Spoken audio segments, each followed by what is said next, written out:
They say money makes the world go round, and that is the root of all evil, but in the case of Luigi's Mansion, it determines your score and the type of house you will build at the end of the game. If you ever play Luigi's Mansion, which is a fantastic franchise, you notice that the mansion is riddled, and I mean absolutely riddled with valuables like gold coins, pearls, shiny gems, and dollar bills? The very existence of dollar bills in Luigi's Mansion always had me pondering on the fact that we only ever see these green and brown pieces of paper with the letter G on them in the Luigi's Mansion games. Since this series is connected to the Mario universe, why doesn't the rest of the Mushroom Kingdom use these dollar bills as currency?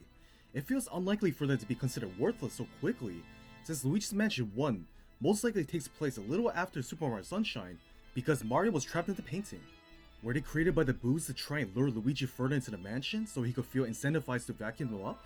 And so that they could mess with them even more? So many questions with few answers. In this video, I will provide 3 theories as to how these mysterious dollar bills came to be, and that are exclusively in the Luigi's Mansion series. Theory number 1.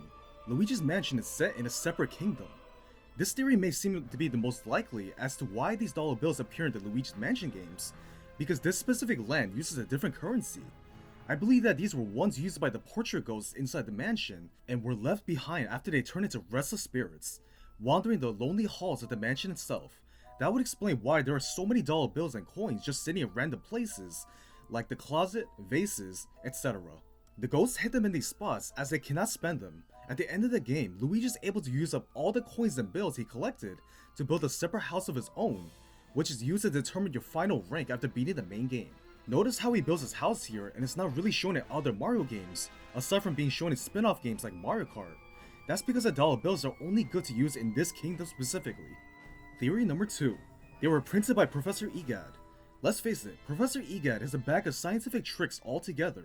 He's very mysterious and seems to enjoy causing havoc in every game he's in, or at least involved in. He's the sole inventor of the Poltergust 3000, which is the main weapon of choice to capture ghosts. He also invented the paintbrush capable of teleporting to different worlds in Mario Sunshine, and even invented a time machine. This madman will not rest until he solves the meaning of life itself.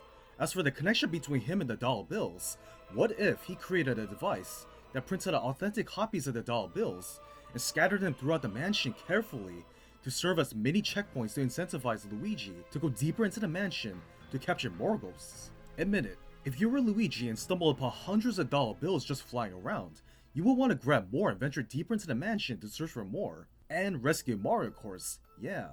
Egad is a brilliant scientist, and I'm sure making hundreds of flimsy pieces of paper out of thin air will be child's play for him. Who's to say that he hid the gems and coins in there as well? Egad doesn't seem to be interested in materialistic wealth, so he tosses all of his wealth in the mansion to entice Luigi into furthering his ghost research. Theory number 3. They were created by King Boo and the other ghosts. It was stated by Professor Egad that the mansion itself suddenly appeared out of thin air to serve as a shelter for the ghosts, and Luigi receiving an invitation to the mansion was all part of their plan to ensnare Mario and Luigi. Since all of the money are found inside the mansion, it will make sense that they were created by King Boo himself then. Similar to Egad's reason, King Boo may have hidden the money in the mansion to lure Luigi into the mansion deeper and fall for the traps. The fact that the mansion itself, along with all the money inside, disappears after King Boo is defeated sort of solidifies the theory that King Boo created the dollar bills along with the mansion using dark magic. All in all, no matter where the dollar bills originate from and who created these exactly and why they only appear in Luigi's Mansion, I'm sure we can all agree that sucking these up using the vacuum felt super satisfying to do, and hearing the little crinkly sounds of paper being sucked is amazing. I hope other Mario games will get to include these dollar bills rather than relying on coins all the time. It'll be a nice change of pace, but who knows what will happen. Thank you for watching. Please like and subscribe for more videos like these.